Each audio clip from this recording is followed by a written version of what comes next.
समय और सद्बुद्धि बड़ी अजीब चीज होती है, दोनों एक साथ नहीं आती है। जब आपके पास समझ होती है तो समझ जा चुका होता है, अभी आपके पास समय है तो सद्बुद्धि ही नहीं है। यह समन्वय जिसके पास आ गया वह समझिए कि सारी चीजों पे विजय प्राप्त कर लिया। और कहीं ना कहीं गायत्री परिवार का भी यही प्रयास होता है कि समय रहते सद्बुद्धि, समय रहते आचरण, समय रहते राष्ट्र निर्माण के लिए योगदान दिया जा सके।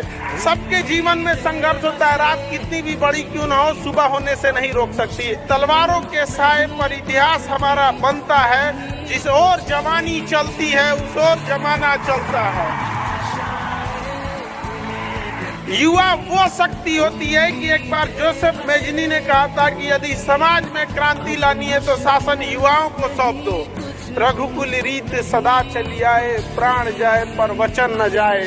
हम बस ये याद दिलाना चाहते हैं कि जो चीजें तोड़ी जा सकती है उसे वापस जोड़ी भी जा सकती है, अखंड भारत भी बन सकता है।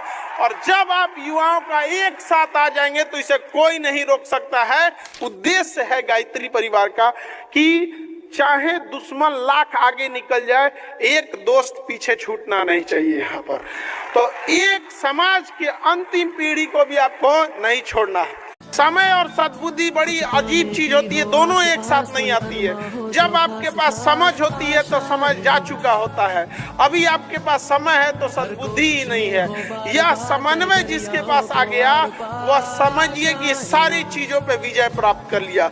और कहीं ना कहीं गायत्री परिवार का भी यही प्रयास होता है कि समय रहते सद्बुद्धि, समय रहते आचरण, समय रहते राष्ट्र निर्माण के लिए योगदान दिया जा सके।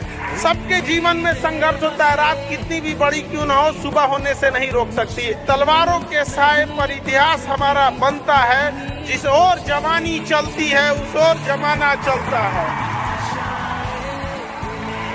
युवा वो शक्ति होती है कि एक बार जोसेफ मेजनी ने कहा था कि यदि समाज में क्रांति लानी है तो शासन युवाओं को सौंप दो। रघुकुल रीत सदा चली आए, प्राण जाए पर वचन न जाए। हम बस ये याद दिलाना चाहते हैं कि जो चीजें तोड़ी जा सकती है उसे वापस जोड़ी भी जा सकती है, अखंड भारत भी बन सकता है। और जब आप युवाओं का एक साथ आ जाएंगे तो इसे कोई नहीं रोक सकता है।